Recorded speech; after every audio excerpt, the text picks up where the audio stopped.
The world is going to be a safer place? I don't think so, as long as Hamas is in power. And will we see peace in the Middle East? I doubt it. We don't take any of our cues on anything to do with ethics, morality, or assessment of the Middle East from a spokesperson for a genocidal government. If you're here to take the other side, are you therefore de facto a spokesperson for Hamas? Babes, spare me. You can describe it as a Band-Aid on a wound that requires surgery. This cycle will continue. No, I belong in my free homeland, which is where I am and will continue to be. Trump, through his Middle East envoy, acting at his behest, has achieved more than Joe Biden's managed since October the 7th. They see Trump here on the horizon, and Trump makes comments, of course, like there will be hell to pay if you don't return the hostages. Hamas believes him. I think the first thing you're going to see from the Trump administration's foreign policy is abandoning this need for allies to be weak. Trump likes his allies to be strong, and that's what we saw with this deal. Thank you all very much for joining me. To Myriam, you will never be back. Israel and Hamas are now formalising the ceasefire deal, which could finally pause the war in Gaza and see the release of both Israeli hostages and Palestinian prisoners. It's a three-stage process, which could ultimately take years. But it begins with Israel's withdrawal from the most populated areas of Gaza and the staggered return of the Hamas hostages. That is fundamentally a good thing. What's striking is that the deal, or most of it, has reportedly been on the table since July. Well, many thousands of people have been killed since then, and Israel has invaded Lebanon. It took a visit from President-elect Trump's incoming envoy, Steve Witkoff, to achieve in a single weekend a feat which has apparently evaded President Biden for more than a year. Was that by design or by dereliction? Can the Palestinians trust Trump? Can Trump trust Netanyahu? And most importantly, is the world a safer place than it was before the war began?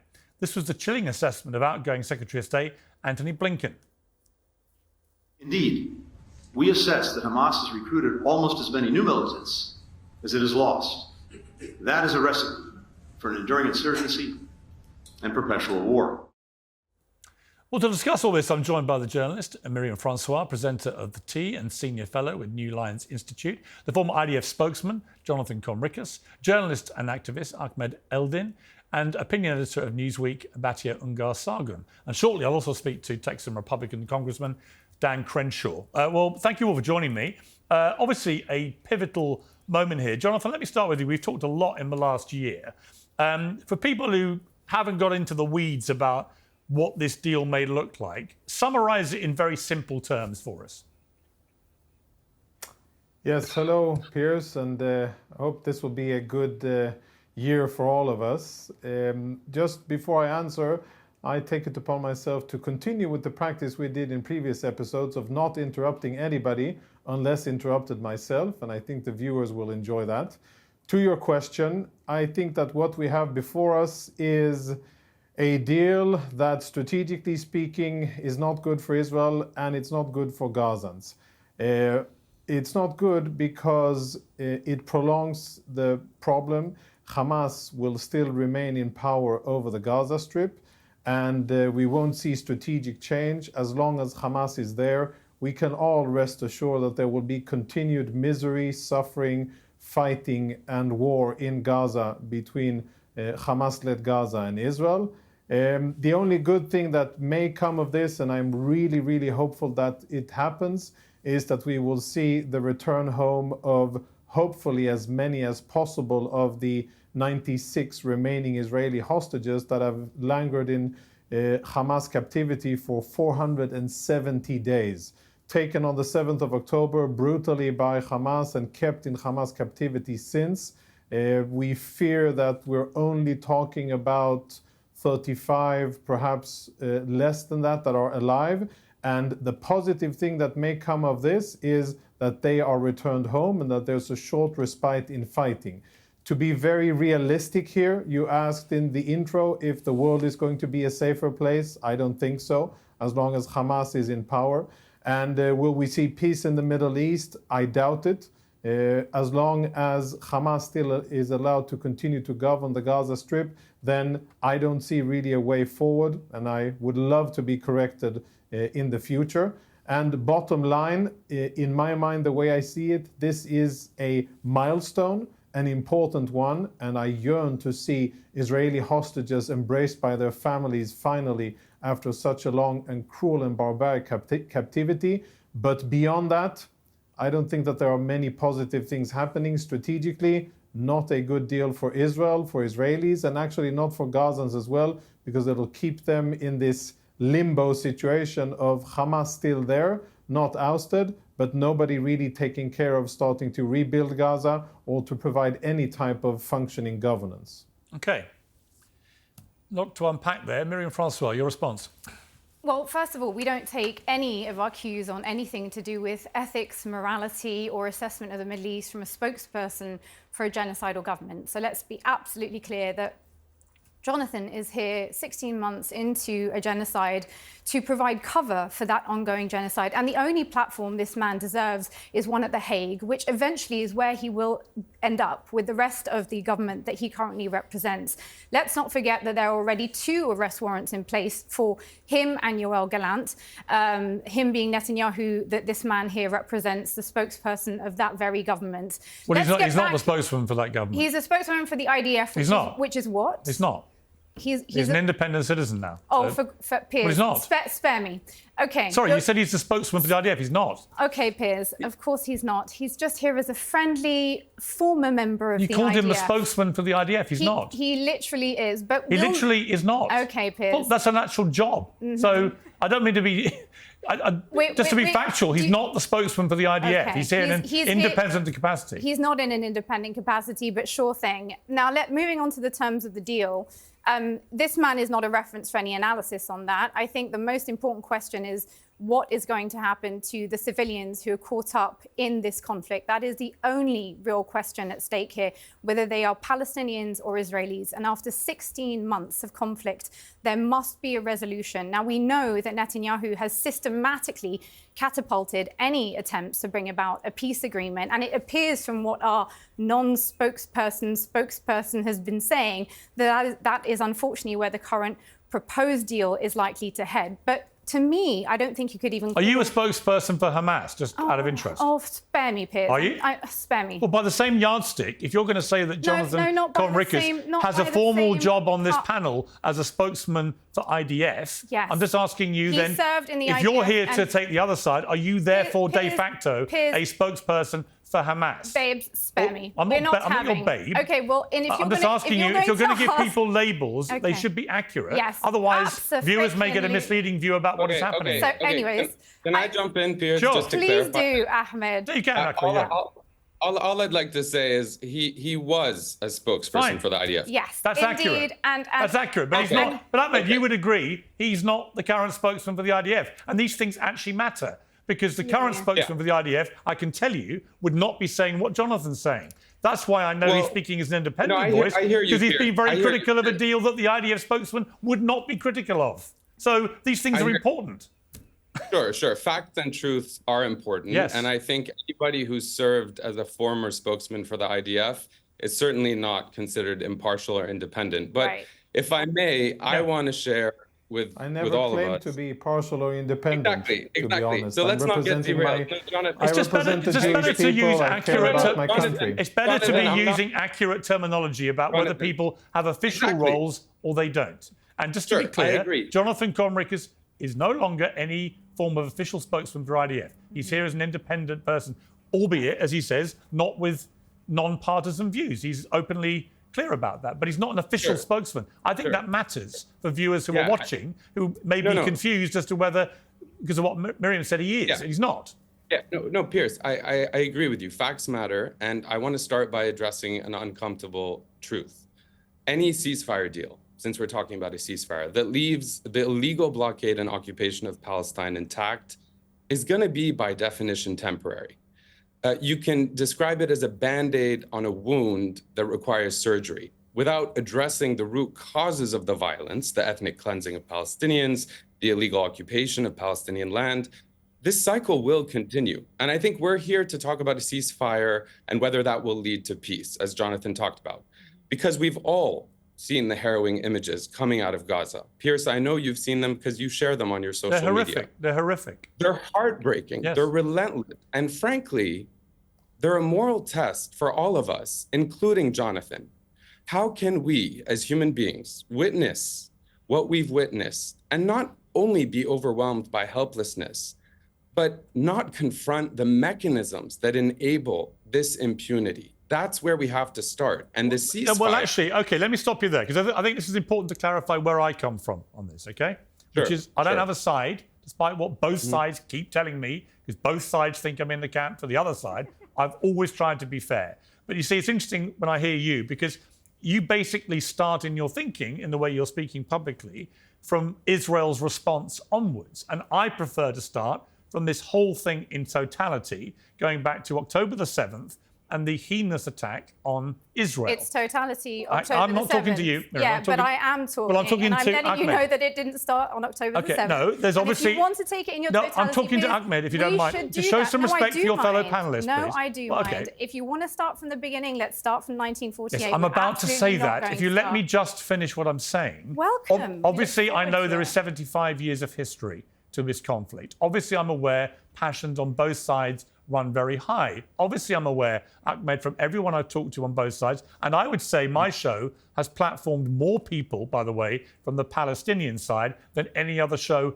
in the world. So when people on the Palestinian side say to me, "You're so biased," I say, "Really?" Because I could rattle off a lot of names of people who've not been allowed a space anywhere else, right? And Jonathan, I know you know that because you've been up against them, right? So my point is this: because I've seen the amount of vile anti-Semitism that has been platformed here, the amount of lies and utter nonsense, including by the two previous speakers, accusing Israel of genocide and things that are fantastic and completely false. Okay, don't talk over completely me. Okay, false. listen, Let me go back to Ahmed. I'm talking to Ahmed. Let me just talk to Ahmed. Here's my point. Let me finish my point. guys. Ahmed, let me finish my point. Don't all talk over each other. Let me finish. Let's try and keep some order here because we get a better debate for the viewers.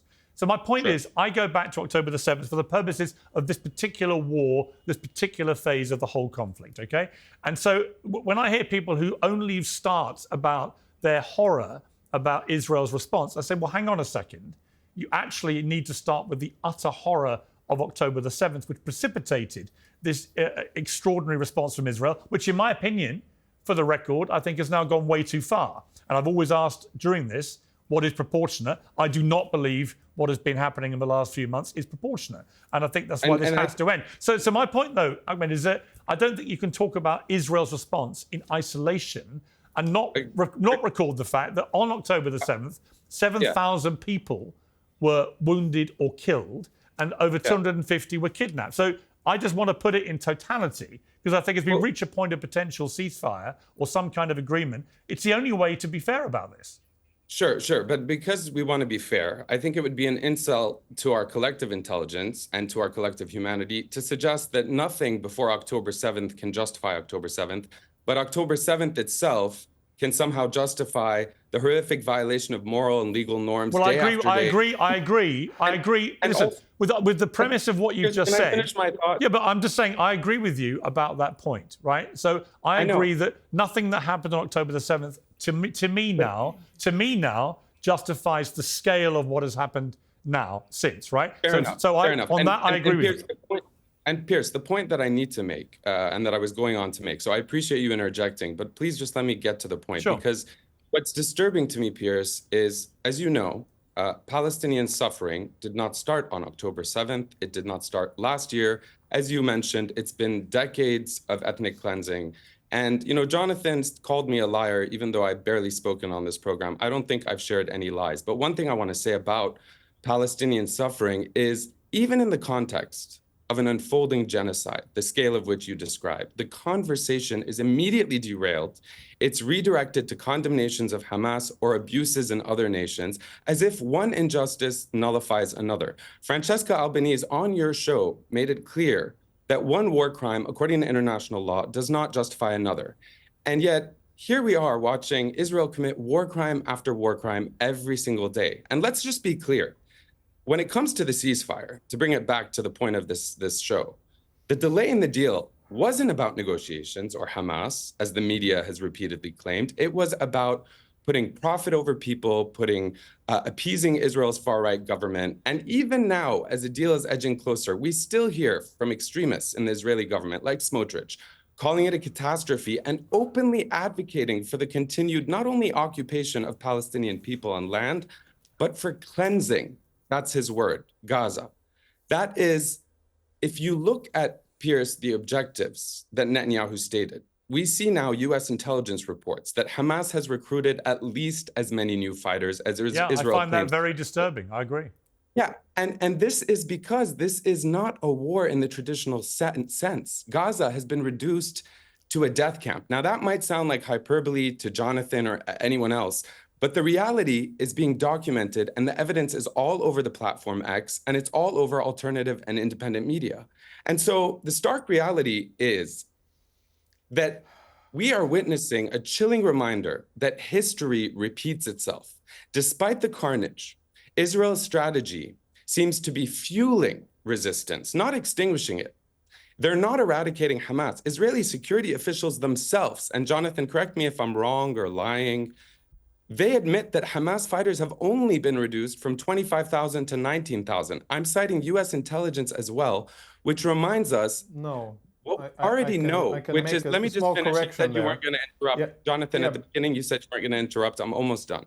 No, you invited me to correct you, so I'm happy to do faster than it can be crushed. You can correct me when I'm done. So what has Israel gained? I'll ask you, Jonathan. Well, you've been speaking for like 20 minutes. Hamas hasn't been defeated. In fact, it has. Okay, well, look, to be fair to Jonathan, Ahmed, you can't keep asking him questions, and when he tries to reply, you say you haven't finished. So.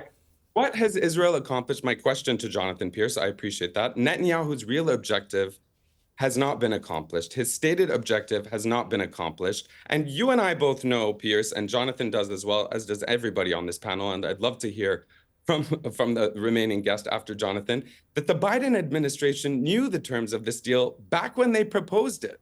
A deal that Biden allowed Netanyahu to torch while fueling Israel's genocide. All right, listen, I'm going to bring...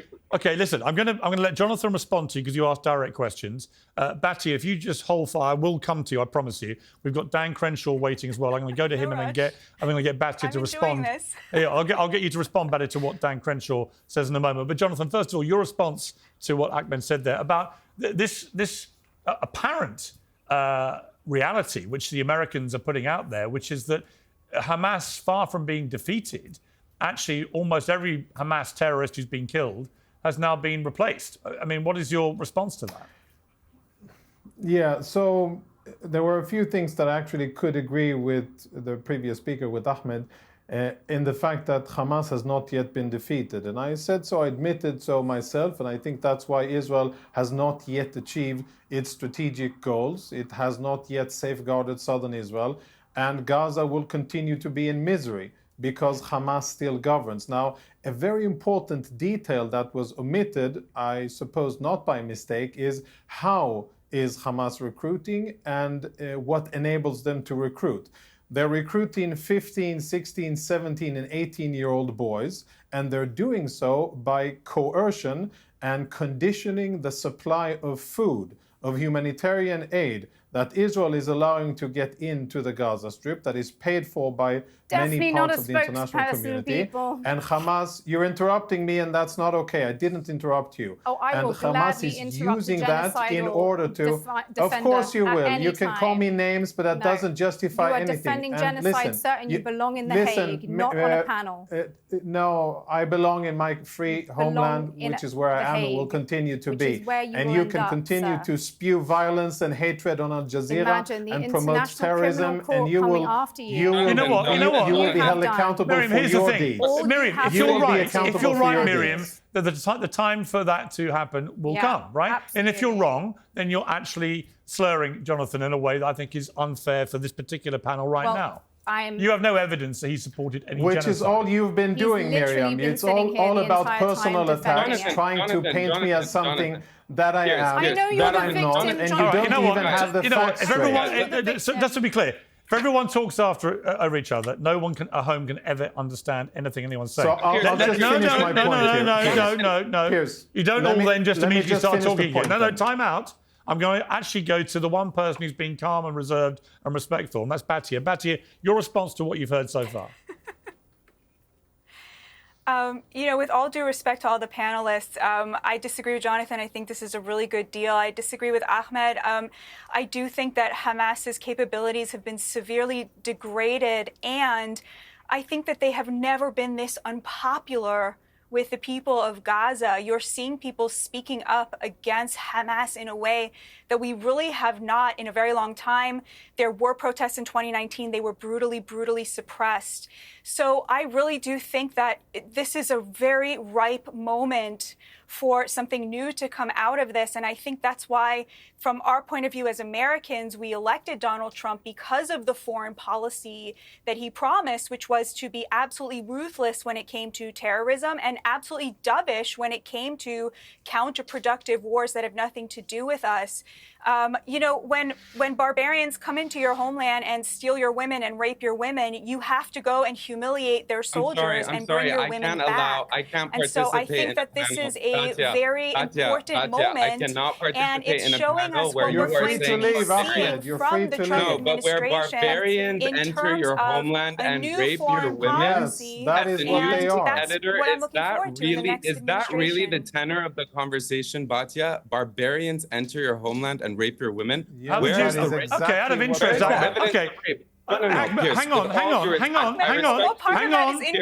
on, please, everybody. Ahmed, I'm very curious. I'm very curious, Ahmed.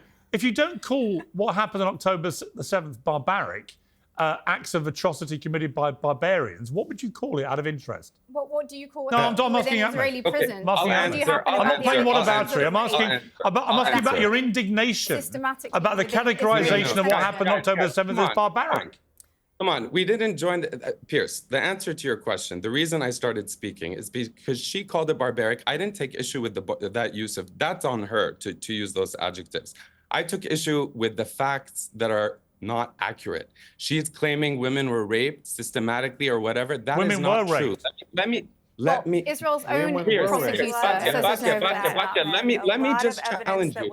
Israeli authorities admitted last week that after 18 months of investigations, no allegations of rape or sexual assault have been Because filed the victims were murdered, because the victims are dead, because the women were murdered as they were raped. So why not allow an you're not going independent to investigation? tell lies without any responses. Constructive conversation. Let me There's just no finish for case 2 to seconds and I will listen to you. proceed because the Even women the were New York murdered Times, and after butchered canvassing in Israeli cold blood. hospitals, rape That's why crisis there's no centers, and file. sexual assault hotlines, found no evidence of such crimes. In fact, the reporter, Annette Schwartz, noted no one had met a victim of sexual assault.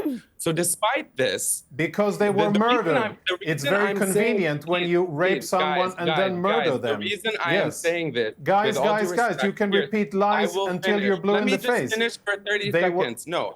You've been interrupting this entire conversation and filling it with nonsense and lies. You've been saying genocide and quoting all kinds of odd sources. I am using facts. It's utter and complete nonsense, and you've been cherry picking.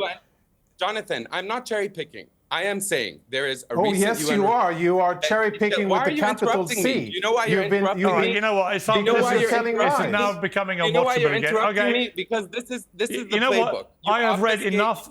I've read enough reports by people like Christina Lamb at the Sunday Times, one of the great reporters of the world, that it is beyond any doubt that women were sexually assaulted and raped. Right? And if you try and pretend they weren't, then I'm sorry, you're living in cloud cuckoo land. I want to bring in the Texas. I'm going to bring in.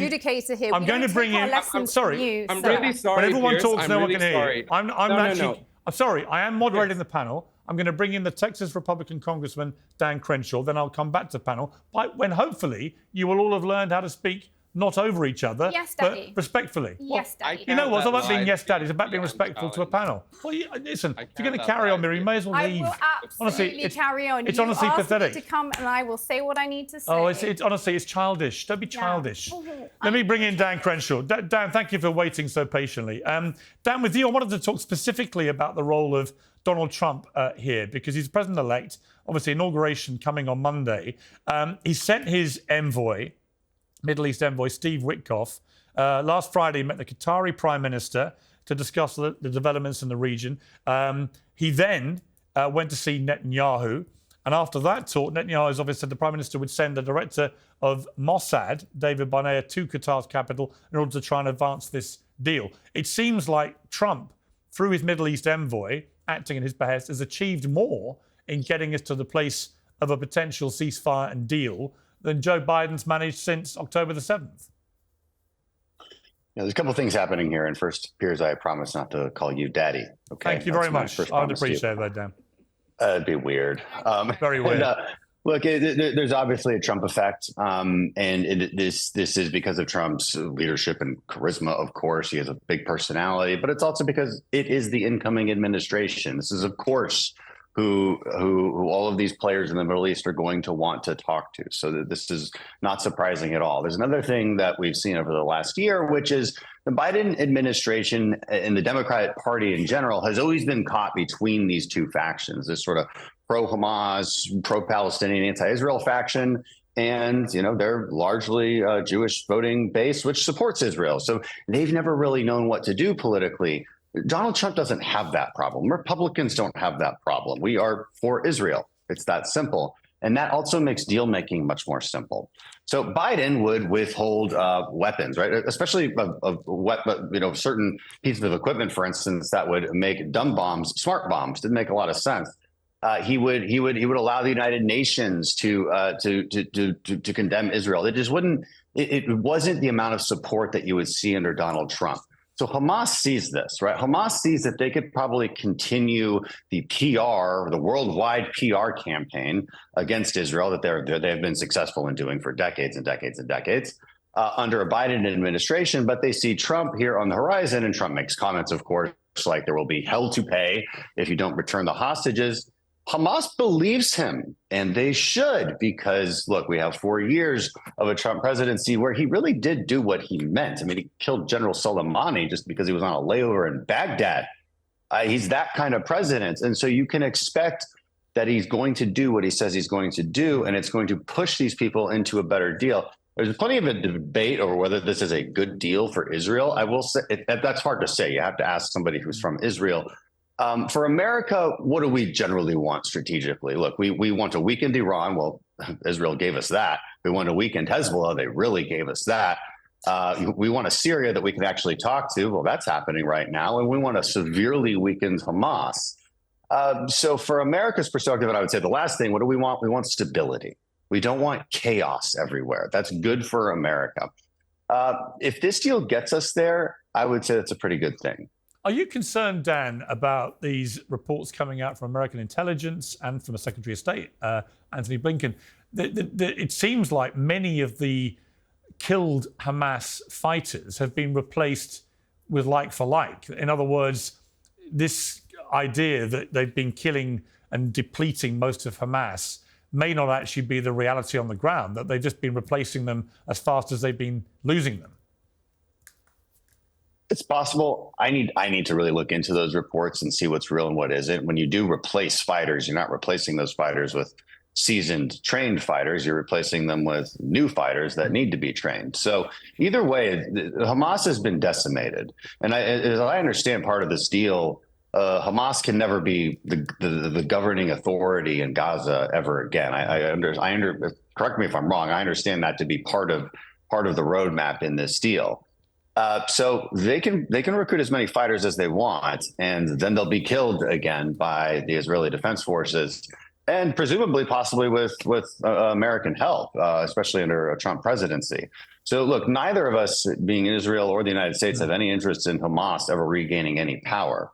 That's because that wouldn't be good for any of us, and it certainly wouldn't be good for the people of Gaza. That should be obvious to everyone by now. All Hamas has ever done is create conflict and misery for the people of Gaza. It's not like we don't have any sympathy for civilians in Gaza. I absolutely do. It's horrific. But the people who've created this war, it's very clear. It's Hamas. The people who want genocide is Hamas. It's in their charter. From river to the sea means genocide of the Jewish state. The Jews, the Israelis, are not committing genocide. That word gets thrown around all the time. Well, you're misusing it. It's not the correct definition.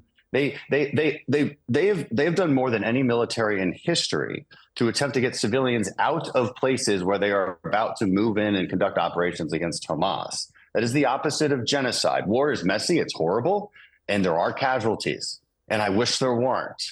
But when you have an atrocity like you do on October 7th, you have to question what choice you have. You have to eradicate the organization that conducted it. Where do you see this in 2-3 years' time? I mean, how do you see the future of Gaza, for example? It's quite clear from their rhetoric. There are certain people on Netanyahu's cabinet, for example, who I think would be quite happy to never see Palestinians back in Gaza if they could possibly achieve that. I'm not saying all of them think that. I'm not even saying Netanyahu thinks that. But there are certainly people on that cabinet, I think, whose rhetoric suggests they would. Do you see a situation in 2-3 years' time of Gaza being rebuilt, a Hamas-free Gazan people being led by, I don't know, I mean, whether it's the Palestinian Authority or whether it's an Arab coalition or whoever it may be? How do you see the future here? Because from where I'm sitting, it looks incredibly complicated. It is, and it's very hard to predict. Don't be a fool and try to predict what happens in the Middle East. You'll just end up being wrong.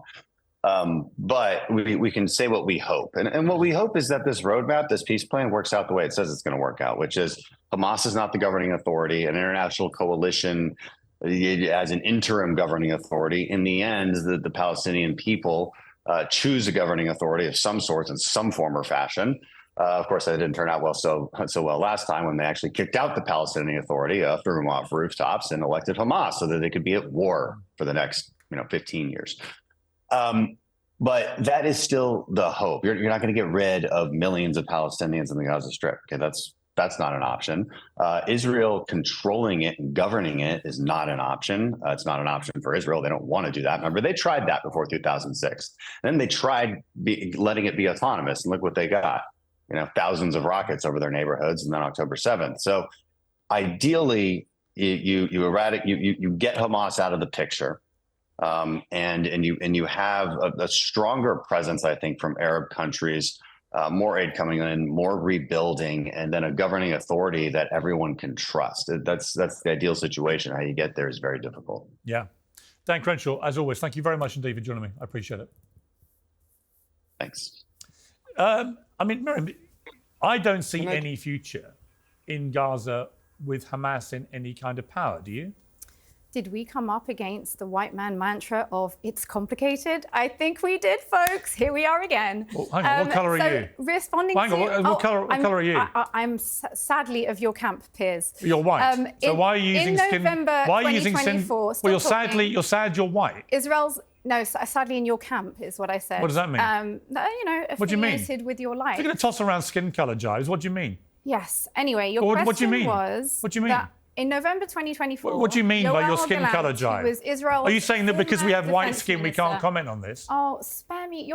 this little victim thing you do. It's not a victim thing. I'm asking you to clarify exactly what you mean when you say these things. And I will tell you exactly what I'm going to clarify, which is that in November 2024, Yoav Gallant, who is a wanted war criminal and Israel's ousted defense minister, actually told the families of hostages that Israel had actually achieved all its military objectives in Gaza. And he was very clear on something that is well known within Israel. My question for you is, should Hamas... that my question for you is... Sorry, you have to answer my question, or I'll move on to somebody else. I'm still going to your question. No, answer my question. The current deal, should Hamas have any power going forward after this or not? Amatok.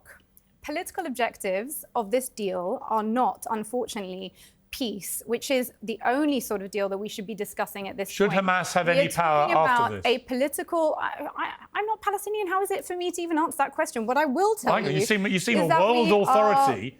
A world authority on everything Israel's doing, but you can't even answer a basic question about whether Hamas should have any power after this. Yes, sweetheart, I just do analysis. I'm not your sweetheart, I'm not your daddy, I'm not any of these stupid little jibes you're doing. I am white, a slur you seem to think is somehow worth delivering in the middle of this. The current deal that we have on the table is really not a ceasefire deal, unfortunately, because there are no guarantees that phase 2 and 3 of the deal will ever be brought about. And I think that's really where the focus of this conversation should be. You can't answer my question about Hamas having power. Why don't we talk about serious things, Piers? Why don't you just answer my question? I would actually say whether Hamas has power after this is a pretty damn serious question.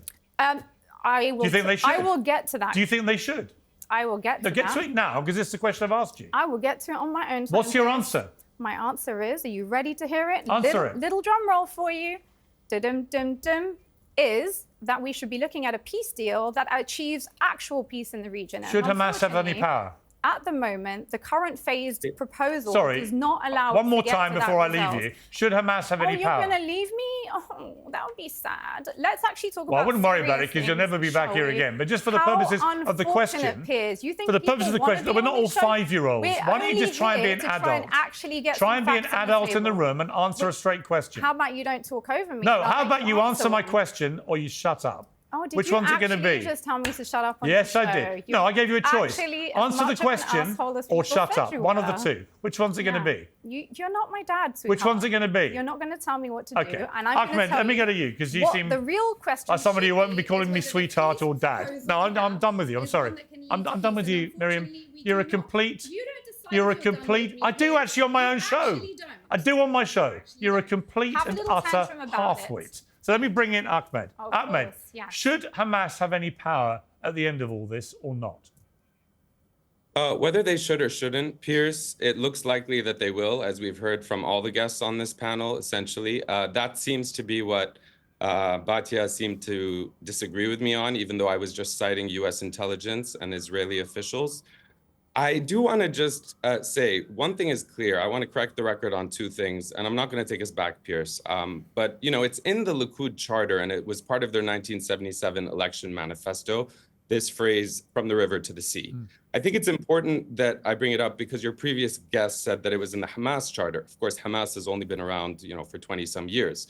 The double standards that this speaks to and how narratives around the phrase from the river to the sea are treated, not just by the media, reveals the power dynamics at play here. When Palestinians like myself say it, use it, I have it on a sweater, on a jacket, we're calling for liberation. We're calling for a demand for freedom from decades of displacement and apartheid. Yet, of course, it's twisted into a genocidal threat.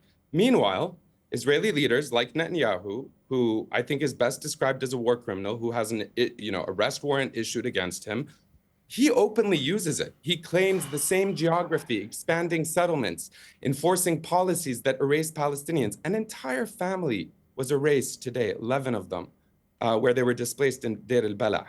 And, you know, Piers, the one thing I want to say, I know we disagree on the rape thing, but I do want to say, the reason I interrupted Batya, not only because I was quite shocked to see someone from Newsweek use this sort of terminology and adjectives and language so loosely, but while the media and Batya fixate on these debunked and discredited narratives, let me just get through my sentence, it's largely ignored documented, verified cases of sexual violence committed by Israeli soldiers against Palestinian detainees, including video evidence. A recent UN report details systematic rape, torture, dehumanizing acts that were inflicted even against children. And that is Josh Paul, the former State Department that resigned, who says that. That is not me. Okay, so I want to bring, we're running out of time. I need to bring in the others. I want to bring in Batya to respond, because Batya, you haven't had much chance to speak before you interrupted. I mean, Batya, how do you see the future here? Because it seems to me that it's horrendously complicated. Nobody has a clear idea of what's going to happen. What do you think is the smart way to resolve all this coming out of the war? So first of all, just in the spirit of unity, I want to agree with something Ahmed said. Israel does have more power, and that's a good thing. There's this sort of worship of abjection and weakness on the left that leads often to the creation of false equivalences. And I think the first thing you're going to see from the Trump administration's foreign policy is abandoning this need for allies to be weak and equivocation in foreign policy. Trump likes his allies to be strong, and that's what we saw with this deal. When Steve Witkoff went to Doha and to Qatar and then brought Bibi Netanyahu to the table and said, look, this is happening.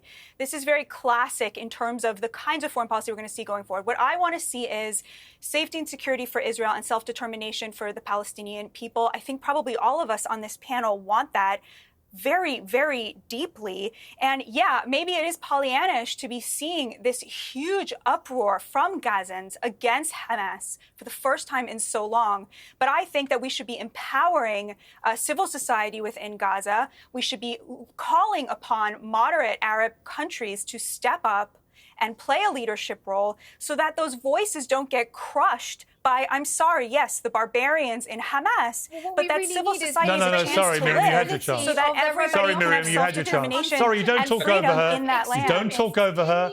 Sorry, you don't talk okay, over I've her. had my say. Please be quiet and let Batya finish. Batya, please finish your point. It's so dehumanizing for you to use that word. I finished. Thank you. I would like Batya to finish her point, please. Stop talking, please. I'm honestly shocked that people would object to calling Hamas barbarians. Of all the things I said here, I didn't expect that to be controversial. No, I took issue with the rape, which was not controversial. Well, they definitely raped and sexually abused women. Right. But the point is, where is the accountability of the extremism? No, sorry, within Myriam, you had your Israel? chance. Let me bring in Jonathan. We bring in Jonathan. Who are the real key that Jonathan, here's my requires question for you. unlocking for Myriam, peace sorry, in you've the had your region. chance. You behaved like a child. I'll treat you like a Where are child. all the Sorry. Israelis? Ahmed, I'm sorry, but you're being let down by your... protest movements. Okay. We've No, seen no, some she's- protest movements. Can you turn her mic off, please? Turn her mic off. Yeah, please. Turn her mic off. Okay, Jonathan, your chance to talk. Only I can hear her now. Jonathan, you speak.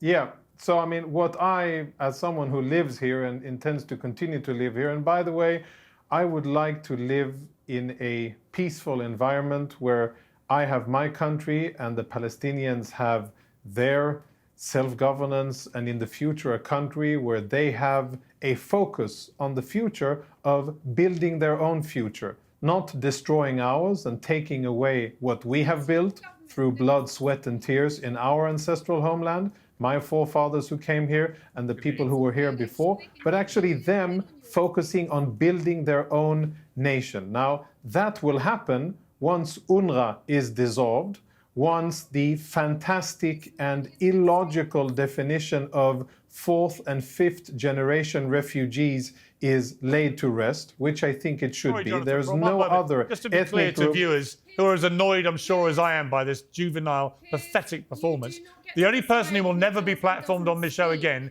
is you. Because you, Myriam, have turned this, every chance you've got, into a pathetic juvenile rant. Piers, You're not going to be on it again. Piers, I want to pick up on something Jonathan I want was Jonathan saying. to finish his Hold point. on, Ahmed, and then you've I'll been come to speaking Ahmed. the entire program. Jonathan. Ahmed, you've been speaking the entire program, so please let me finish my point here.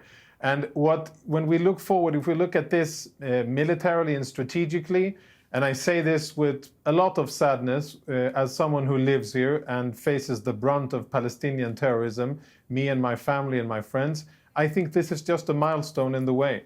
And I think that the war that was launched against Israel on October 7 by Hamas, and then later joined in by Hezbollah and the Houthis, and then the Iranian regime chimed in, they are all going to continue to fight against Israel, and Israel is going to continue to defend itself. Now, the big difference here, and here's the kicker that all the Palestine lovers and Israel haters will really not like, is that we are going to keep on fighting until we win.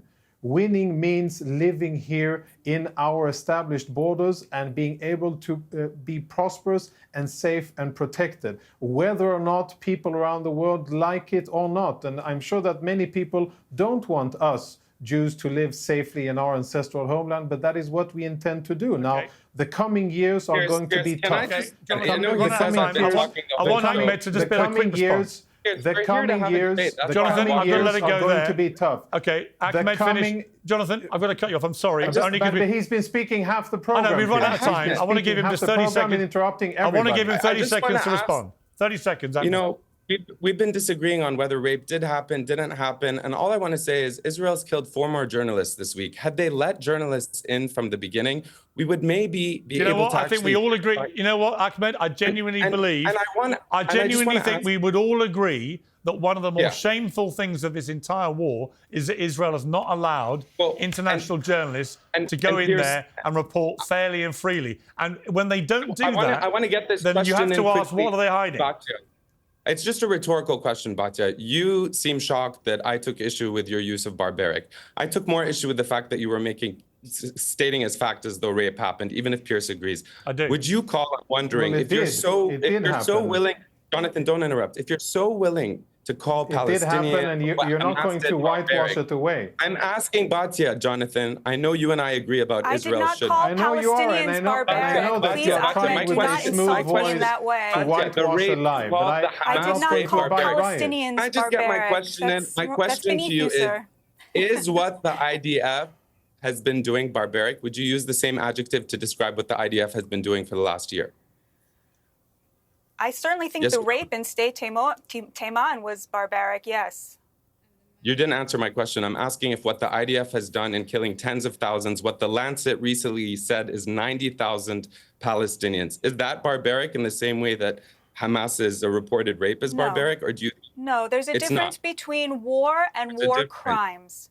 We Okay, have to and so the distinguish Israeli between the soldiers two. who raped the Will child and the investigations, Israeli soldiers who raped children, are they investigations of barbaric? can I answer your question? Do you want to hear my answer or not? No, it was a rhetorical question, you said.